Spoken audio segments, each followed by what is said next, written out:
중국이 쳐놓은 부채에 몇 채 걸려 국가 파산의 문턱까지 갔던 방글라데시가 1대1로는 개발도상국의 수탈 도구이다. 중국의 마수에 초토화된 방글라데시가 한국의 도움을 요청해 중국이 발칵 뒤집어졌습니다. 얼마 전 세계적인 투자자 조지 소로스는 중국을 향해 강도 높은 비난을 퍼부었습니다. 중국이 선심 쓰듯 투자한 1대1로가 사실은 자신들의 배를 불리기 위한 수탈 도구에 불과하다는 주장이었는데요. 이에 그는 국제사회 차원의 강력 대응을 시사했습니다.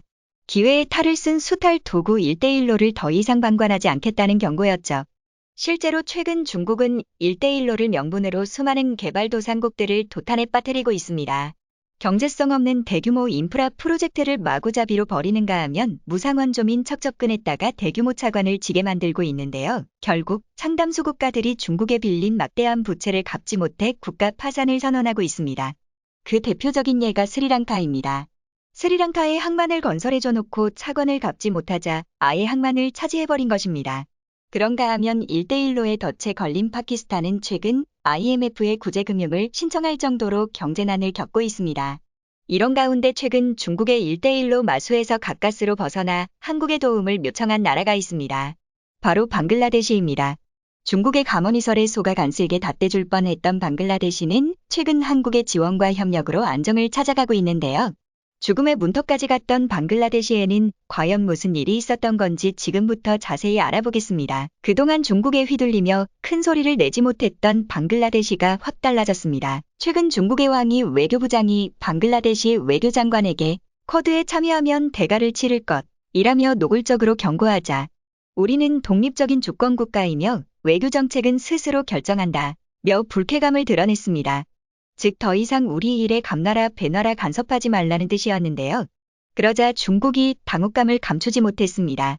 그동안 중국의 말이라면 파트로 매주를 쓴데도 고지듣던 방글라데시가 갑자기 중국의 선을 그었기 때문입니다. 게다가 방글라데시는 지난 2016년부터 중국과 300억 달러 규모의 국책 사업을 추진 중이었기에 중국으로서는 좋은 관계를 유지해야 했는데요. 앞으로도 빼먹을 것이 많이 남아있기 때문이었죠. 그런 방글라데시가 돌면 중국의 손절 의사를 보인 이유는 1대1로에 대한 거부감 때문입니다. 이미 중국의 투자로 국가 부채가 눈덩이처럼 불어난 상황에서 중국이 추가 인프라 사업을 요구하자 방글라데시로서는 부담이 될 수밖에 없었는데요. 게다가 스리랑카와 파키스탄 등의 개발도상 국가들이 1대1로에 휘말린 후 파산에 몰린 것을 보면서 중국의 실체를 알아버린 것이었죠. 한편 각성한 빙글라데시가 새로운 경제 협력 파트너로 선택한 나라는 다름 아닌 대한민국입니다. 최근 방글라데시는 지금까지 본 적 없는 사상 초유의 경제 협력을 한국에 요청해 전 세계를 깜짝 놀라게 했는데요. 그것은 바로 방글라데시의 최대 국책 사업인 파드마대교의 운영 관리를 한국에 맡긴다는 소식입니다. 실제로 얼마 전지 한국도로공사는 방글라데시 교량청과 1,000억 원 규모의 파드마대교 운영관리 계약을 체결했다고 밝혔습니다. 파드마대교는 총 3조 6천억 원이 투입된 방글라데시 최대 국책사업으로 6월 말 개통을 앞두고 있는데요. 이번 계약으로 한국은 파드마대교에 하이패스 및 지능형 교통관리 시스템을 설치하고 개통 후 5년 동안 요금 징수와 도로 구조물 유지관리, 만전순찰 등의 업무를 수행할 예정입니다. 그런데 방글라데시가 1천억 원 규모의 대규모 국책 사업을 만달러 한국에 맡긴 것은 그동안 한국이 보여준 신뢰가 바탕이 되었기 때문입니다. 한국은 지난 2014년부터 이번 파드마대교 건설 현장의 시공감리 사업을 수행하며 이후 운영관리 사업까지 제안받게 된 것이었죠. 이뿐만이 아닙니다.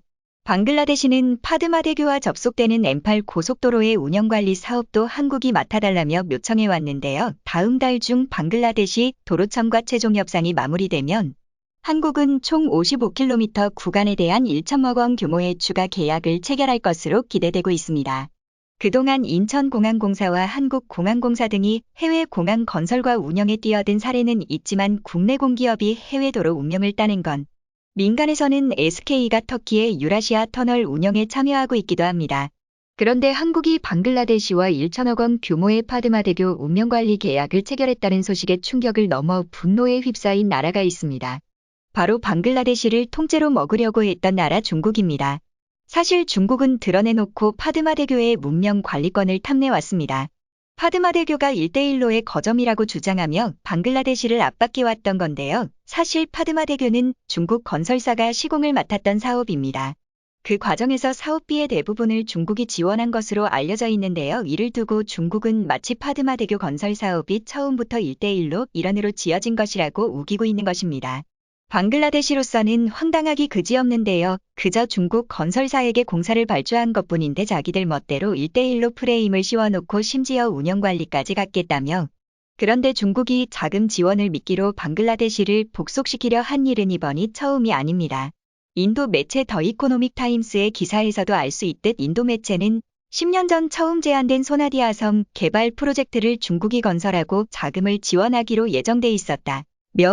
방글라데시가 중국 차관을 상환하지 못하면 항구와 기타 인프라를 중국에 양도해야 할 수 있다고 우려하는 기사를 보도했습니다. 그리고 최근까지도 중국은 방글라데시의 마술을 뻗쳐왔는데요. 바로 방글라데시의 고속 철도망 건설 사업입니다. 외신에 의하면 방글라데시는 다카 차토그램 간 고속철도 구축을 위해 국영기업인 중국 철도그룹의 타당성 조사를 의뢰한 적이 있다고 합니다. 하지만 사업 추진에 필요한 막대한 비용 때문에 사업은 유예되었는데요. 실제로 지난해 방글라데시 정부는 미 공사가 엄청난 비용이 수반되기 때문에 좀 더 구체화시켜 느리게 진행할 것이라고 말하기도 했습니다. 그런데 최근 중국은 국가 간 공공 민관 파트너십 프레임워크 일환으로 이 프로젝트의 수행을 제만해 왔다고 합니다.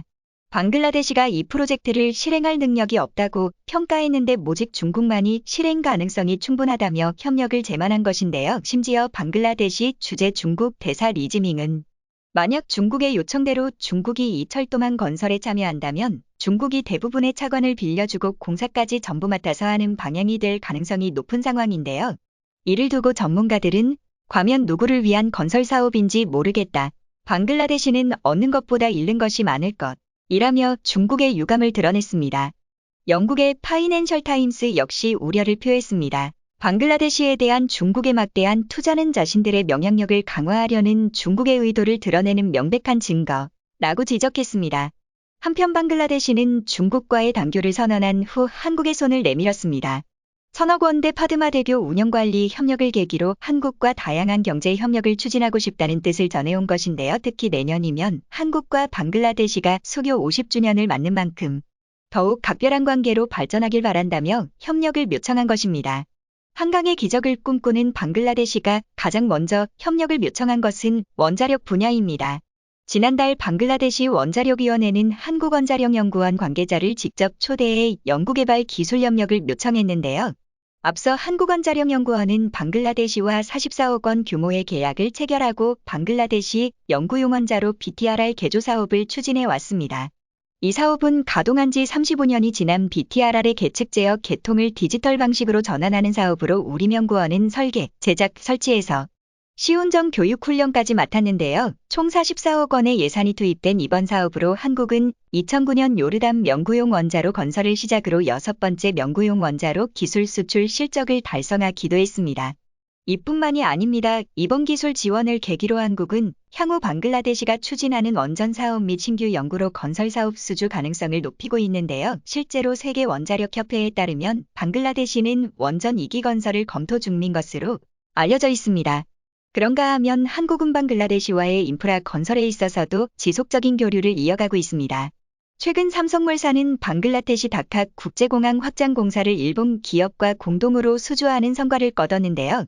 방글라데시 항공청이 발주한 이번 계약의 전체 공사 금액은 2조 8천억 원이 넘는 것으로 알려져 있습니다. 삼성물산은 이전에도 방글라데시 메그나갓 복합화력 발전소 공사를 수주한 바 있습니다. 여기에 다카공항 확장 공사까지 연속으로 수주하며 방글라데시 건설 시장에서 입지를 다지고 있는데요. 최근 계약한 파드마대교 운영관리 사업까지 고려한다면 앞으로 방글라데시에서 한국의 위상은 더욱 높아질 것으로 기대되고 있습니다. 한편 방글라데시는 한국과의 경제 협력만큼 문화교류에도 적극 나서고 있습니다. 이제는 한국과의 다양한 협력을 통해 새로운 희망을 만들어가길 바라며